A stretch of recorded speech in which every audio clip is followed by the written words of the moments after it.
Okay, I'm extremely embarrassed because I posted a video, or I recorded a video that aired yesterday about overcoming the fear of talking to sellers, and I didn't mention like one of the major parts that you should be doing. So first, and then I'm showing this sign about our next meeting, right? We have a Nassau County RIA meeting, which is Thursday, March 12th. It's usually the second Thursday of each month in Valley Stream, New York. But I realized like you could be watching this video and it could be like in 5 years after that. But whatever, this is 2020. I should really I'm going to start putting the year up there. But our meeting's the second Thursday of the month at Valley Stream in Nassau County RIA. Okay, now, oh, and second thing is, I'm really not on my game today, obviously. Second thing is, if you like the video, click like. If you haven't subscribed, please subscribe and share the video, comment. We respond to comments quickly. As I said yesterday, it's still hot as hell in here. Okay. The biggest thing that I forgot to leave out is that when you talk to a seller, you need a plan and a system of how to talk to them. The fact that I left that out is almost astonishing. But here's the situation. You can't just wing it. Okay, a lot of people are calling sellers and telling them something really stupid, like, we buy houses for cash, we'll close in 48 hours. I hear that all the time from new people. It's not a smart thing to say, and I'll tell you why. Because a lot of people you speak to don't want to sell in 24 hours. And they may not even want cash, or might not even know what that means. May think it's wrong, something wrong. So you need a system. So we use the John Martinez system. Right? John Martinez from MidwestRev.com gives away almost all his stuff for free. And we've gone to the boot camps, and extremely helpful. And it gives you a system of how to talk to sellers. I'm gonna give you a breakdown. I don't think I'm giving away anything here that he wouldn't tell. So it starts with an advanced agreement where you're going to tell a person a time frame, agenda, and outcome. So you're going to say, this is going to take about 10 minutes. I'm going to ask you some questions. You're going to ask me questions. If it doesn't seem right at any point, you could say no. You give them an okay to say no, and then an outcome. And if this is something you want to proceed, we'll go forward. Then you build rapport. Now that's the part that you really can't teach, but you ask questions that get people talking. So tell me a little bit about the property. How long have you lived? How long have you had the property? These are things that are open-ended questions that get people talking, and that builds rapport. And you're going to obviously have to be someone who's pretty good at building rapport to build good rapport where the person, starts to like you and hopefully trust you.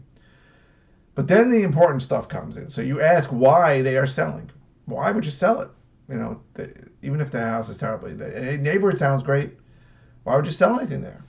And you got to dig. And this is the part that I always struggle with, but you got to dig into their pain. Why are they selling it? Very often they won't tell you. Oh, I got a postcard from you. I was just thinking. Listen, here's the truth. The truth is if their pain and motivation isn't strong enough, you're not going to make a sale, right? You're not making a sale. You're not going to buy the property. So you got to dig and see what it is and see if they really do want to sell it. You got to dig and you got to agitate. And then you got to ask them what it's going to be like if they do sell it. Take them to like a picture perfect scenario. And you got to bring them back and forth from where they are, as bad as their pain is, to the picture perfect scenario. And then you got to transition and ask them if they really are able to make a decision, right? So these are the things, depending if you're talking on the phone to make an appointment or you're talking on the phone to make an offer. It really depends. But it's a system. If you have a system in place, you're going to be much better on the phone. And of course, in the beginning, when you're reading off a script, you're not going to sound as good, and you may feel like you're a robot, and you might go, hold on, and you're going to hear paper rustling. That's not good, but you'll get better over time. But if you have a system to talk to sellers, it is light years better than winging it, right? I can't tell you how many times I've heard people new say something stupid like what I said before. Oh, we buy houses for cash in 24 hours. Jesus Christ. You know how many loans we have bought? You know how many properties we have bought? Only because, the only reason why they sold to an investor at a discount was because they were afraid that they'd have to close too soon. They had a bad experience with a buyer on a different property and wanted someone who will close whenever they wanted to. Don't ever say you'll close quickly. And don't even say cash. Because, listen, I think it's foolish, right? We're trying to get into more creative financing scenarios now. So saying you're going to buy for cash, to me, is like a signal to the seller that you're probably looking for a discount. Where if you have a creative way to do it, right? If you could buy it on terms, why do you got to pigeonhole that guy into cash? And saying you're going to close quickly is, to me, just plain stupid. In New York, nothing's quickly, right? Even if you had a perfect list of people that needed to sell quickly, in New York, nothing's quick. You're not selling. You're not closing in 24 hours. Let's be honest, right? We've closed it in a week. That's the closest. But even then, most people can't close in a week. Most people you're going to speak to don't have any place to go in a week. So you tell them you're going to close in a week, and you scared the crap out of them. Always say we can close whenever you want. That's really the way to do it. But have a system in place, whether it's, you could buy Todd Tobeck has a system for sales. He's very good. I'm a big believer in John Martinez, MidwestRev.com. He literally gives away pretty much everything for free. And if you need more, you can go to his boot camps or pay for his, I don't know if he does boot camps anymore, but pay for his online system. You got to have a system. You got to have a plan in place. And some sellers are gonna try and get you off the plan, and you got to have methods to get them back on the plan. So that is a huge part of what I forgot to mention yesterday. You need to have a plan on how to talk to people. Huge. That's huge. The fact I left it out is embarrassing. I'm embarrassed. I'm really embarrassed that I mentioned it, that I left it out. So you got to have a system. If you want help with the system, you want help with things, we can help you. But when you talk to sellers, you got to have a plan. It can't be, hey, so Brent Daniels, who's amazing, has this TTP program, but he doesn't really take you into the sales part of it. He tells you how to talk to people and say, hey, you're interested in an offer at 123 Main Street, and then gives you a way to answer the 5 possible answers they can do. But the real system of getting into, of converting, right? It's extremely counterintuitive, right? We all think, I'm going to call people who need to sell. I'm sorry. I'm going to call people who need to sell, and I'm going to ask if they sell. They're going to say, yeah, buy my house. It's not like that, especially in New York, where people are completely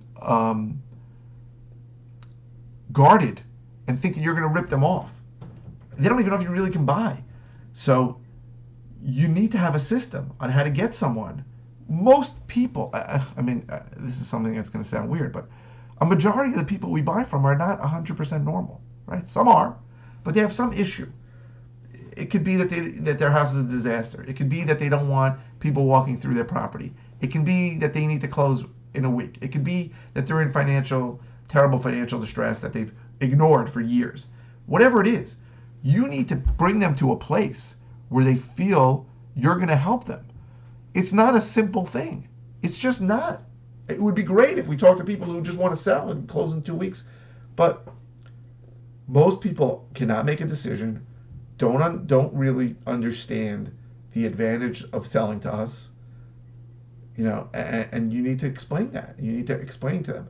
And most people, when they tell you why they want to sell, they're not really telling you why. Oh, I'm tired of the place. Well, what does that mean? You get into it and you find out that they're out of pocket $20,000 a year on the property, and they don't live there. They don't always give you the real reason right away. Sometimes it's deeper and you have to dig for it. So you need to have a plan. If you don't have a plan, go to MidwestRev.com to John Martinez, start watching his videos, and you can get a plan. And you need to, once you have a system talking to sellers gets a lot easier. And just practicing the system. In other words, if you approach calling sellers, which let's say subconsciously you don't want to do, as, hey, I got to practice my system, sometimes you can get into it that way. So I apologize profusely for leaving this out from yesterday's video about how to overcome your fear of talking to sellers, but I've made up for it now.